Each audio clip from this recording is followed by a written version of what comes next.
আসসালামু আলাইকুম everyone, welcome to my Rajshahi রান্নাঘর। আজকে আমি 2টা ডিম দিয়ে কীভাবে পকোড়া বানাই সেটা দেখাবো। তার জন্য আলু কুচি করে নিয়েছি, পেঁয়াজ কুচি করে নিয়েছি, মরিচ কুচি করে নিয়েছি এখানে আদা রসুন জিরা বাটা।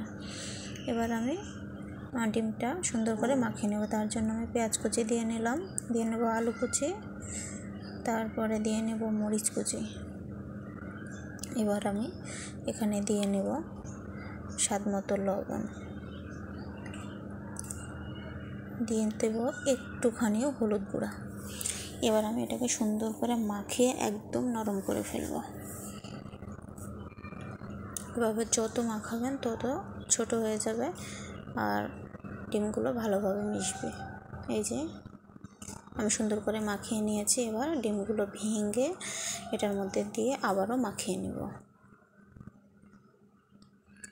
2টা ডিমই আমি ভেঙে দিয়ে দেব। আপনারা চাইলে আরও বেশি ডিম দিতে পারেন বা একটা ডিমেরও বানাতে পারেন। এই যে আমার ব্যাটারটা এখন রেডি। এবার আমি এটাকে ভেজে নেব। আমি চুলায় ফ্রাই প্যান বসিয়ে নিয়েছিলাম, তেল দিয়ে নিলাম। এবার আমি ওটাকে ঢেলে দিয়ে সুন্দর করে ডিম যেভাবে ভাজে ঠিক সেভাবেই ভেজে নেব।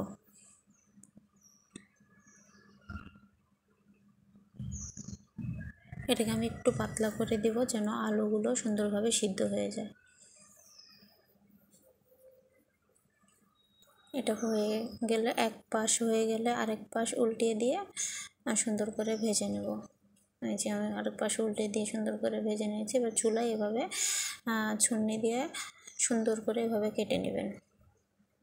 আমার স্কিপ হয়ে গেছে ভিডিওটা, যার কারণে আমি দিতে পারি নাই। এই যে আমি তারপরে তুলে নিলাম। আমার আরেকটা ব্যাটার হয়েছে। এবার আমি এটাও সুন্দরভাবে তুলে নেব, ভেজে তুলে নেব। এই যে আমি সুন্দর করে কেটে দিয়ে তারপর উল্টিয়ে দিয়েছি যেন আমার উল্টিয়ে দিতে সুবিধা হয়। আগে বড় থাকতে উল্টিয়ে দিলে ভেঙে যাওয়ার সম্ভাবনা থাকে, আর এভাবে ছোটো ছোটো করে কেটে নিয়ে তারপর উল্টিয়ে দিলে এটাকে ভেঙে যাওয়ার সুবিধা থাকে না। আপনারা চাইলে অন্য ডিজাইন করেও কেটে নিতে পারেন এটা। এবার আমার ভাজা শেষ। এবার আমি এই ব্যাটারটাকে রেডি করে নেব। এবার আমি আটাগুলো সুন্দর করে চেলে নিলাম। এবার আমি দিয়ে নেব একটু বেকিং পাউডার, এটা না থাকলে না দিলেও সমস্যা নেই। এবার আমি দিয়ে নেব বেসন, এর মধ্যে বেসন দিয়ে নেব। তারপরে আমি এখানে দিয়ে নেব আদা রসুন জিরা বাটা। এবার এর মধ্যে দিয়ে নেব আমি হলুদ গুঁড়া। আপনারা হলুদ না খেলে না দিলেও হবে, সমস্যা নেই। এবার আমি দিয়ে নেব একটু মরিচের গুঁড়া যেন একটু ঝাল ঝাল লাগে। এবার আমি দিয়ে নেব স্বাদ মতো লবণ। এবার আমি এটাকে সুন্দরভাবে মাখিয়ে দেবো। একটু একটু করে পানি নিয়ে এটাকে সুন্দরভাবে মাখাতে হবে। একদম নরম ব্যাটার তৈরি করে নিতে হবে। যত এটাকে মাখাবেন তত সুন্দরভাবে ফুলে উঠবে। এবার আমি এর মধ্যে পানি অ্যাড করব। পানি অ্যাড করে সুন্দরভাবে নরম করে মাখিয়ে নেব।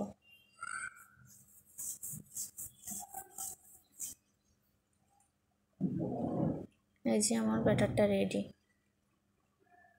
দেখুন আমি কীভাবে মাখিয়ে নিয়েছি, কত ঘন করে মাখিয়ে নিয়েছি। আপনারাও ঠিক এইভাবেই মাখিয়ে নেবেন। এই নাস্তাটা বিকালের জন্য একদম পারফেক্ট। এই যে আমি এখন এগুলো ভেজে নেব। তার জন্য আমি আগে থেকে একটা প্যান বসিয়ে দিয়েছিলাম। এখন আমি তেল দিয়ে নিলাম। তেল গরম হয়ে গেলে কেটে রাখা যে ডিম আছে ওই ডিমটা ব্যাটারের মধ্যে ডুবিয়ে সুন্দরভাবে যেভাবে আমরা চপ ভাজি ঠিক সেভাবেই ভেজে নিতে হবে। এই দেখুন আমি এই যে ব্যাটারটার মধ্যে ডিমটা ডুবিয়ে এবার আমি এটাকে ভেজে নিচ্ছি। আপনারাও ঠিক একইভাবে ভেজে নেবেন, দেখবেন অনেক সুস্বাদু লাগবে খেতে। একটা একটু করে সুন্দরভাবে আমি দিয়ে সবগুলোকে ভেজে নেব। ছোট বাচ্চারা এটাকে অনেক পছন্দ করে। একবার আপনারা ট্রাই করে দেখবেন, আমার হাম্বল রিকোয়েস্ট, একবার ট্রাই করে দেখবেন যে খুব সুন্দরভাবে ছোট বাচ্চারাও পছন্দ করছে এটাকে।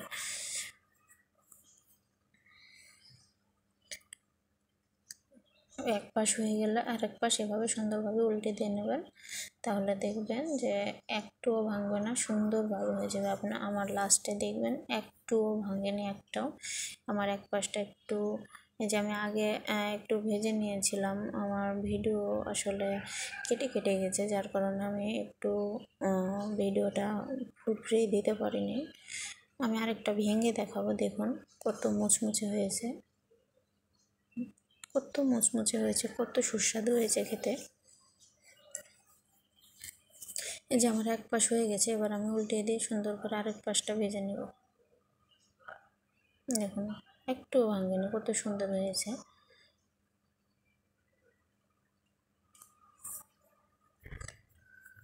আমার একটা একটা করে হয়ে গেছে, আমি একটা একটা করে তুলে নিয়েছি। ভিডিওটা স্কিপ হয়ে গেছে বেশি ফোনের সমস্যার কারণে, আপনারা ক্ষমার দৃষ্টিতে দেখবেন। দেখুন আমার সুন্দরভাবে ভাজা হয়েছে।